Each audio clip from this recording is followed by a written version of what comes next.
Hello everybody, I'm not sure how long this video is going to be, so it might not be a main episode, I might just upload it as an extra, but, as an extra,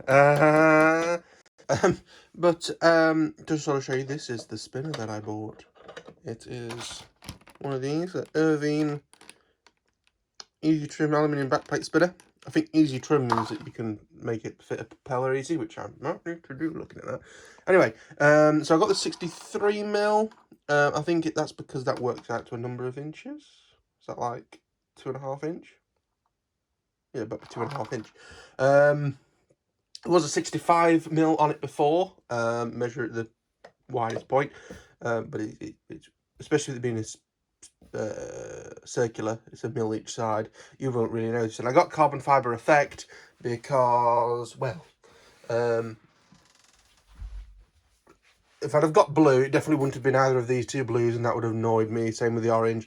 So get carbon effect, something completely different that isn't on the model, and it looks fine, and the carbon doesn't particularly stand out, other than in a good way. So, first things first, I'm going to reconnect the speed controller to this motor. Well, I mean, this motor's never had the speed controller on. I will connect it. Make sure the motor's going the right way by feeling which way this prop adapter spins, and then we'll fit the spinner and prop. We did have to remount the centre hole. I think it's only like a 5 or 6mm hole in the middle. That's an 8mm shaft, so we reamed that out to 8mm. So yeah, let me get this canopy off so that I can get this wire plugged in.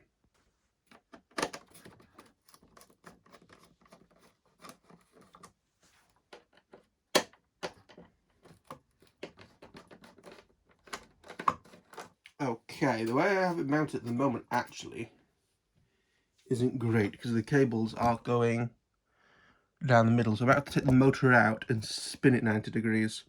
Okay, we have a small problem. Can anybody notice what it is? 3.5mm, 4mm, I think. Yeah, 4mm. Yeah, that's the problem. I could just swap these or swap these and to vice versa. Annoyingly, the motor didn't come with bullets. The one time I actually need it, don't have the female bullets with them. But one of the issues with this plane has always been the fact that these cables are very, very short for some reason. They must have cut them down for this plane to make it all fit nice, I guess. So what I'm going to do, I'm just going to make some like little 1-inch adapters. And then it'll make it easy to get it in and out. And yes, so let me break out the soldering board and soldering iron, and we'll get that started. So those are my 3 little adapters, and also another adapter for our next project. While the soldering iron was on, I thought, let's do it. You might notice that things are the wrong way around. They're meant to be. More on that. That'll probably do it in the next video that I make. But anyway, let's get stuff attached. Okay, so I've got a 4-cell with an XT60. It's not the same battery I use, but it's in there. And the speed controller is also in there. And basically what I'm doing is I'm throttling it up a little bit. Feeling which way it's spinning, so it's spinning that way.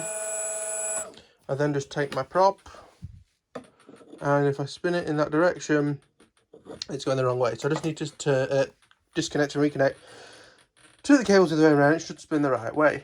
Okay, I see a minor problem that this doesn't fit, but if we read the packaging, if you can read that, easy trim design with thinner plastic around the propeller cutouts allows the perfect fit for a variety of propellers. If you have a look on the inside, you can see exactly what they mean. So I get to do some filing now to try and get this prop to fit. I don't think it's a lot. I think it's basically going to be that bit at the back. So let me get some filing done. I'll be right back with you. Okay, so while it wasn't my neatest job, Jesus Christ, the first time I've done it, leave me alone. We now have a carbon fibre prop on the plane. Yeah.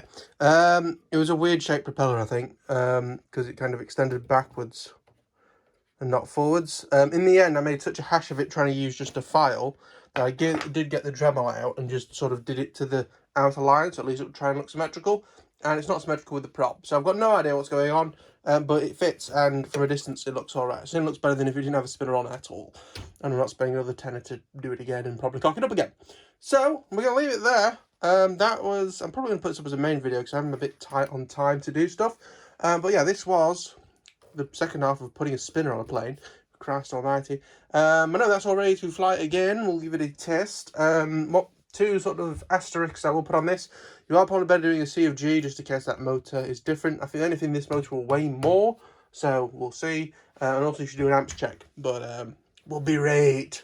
He says, next video, my X330's front melted off. But anyway, we're going to leave it at that for now. I thank you all for watching. If you enjoyed, like, subscribe. Any questions or feedback or comments, feel free to leave it below. And thank you for watching. See you in the next one. Bye-bye.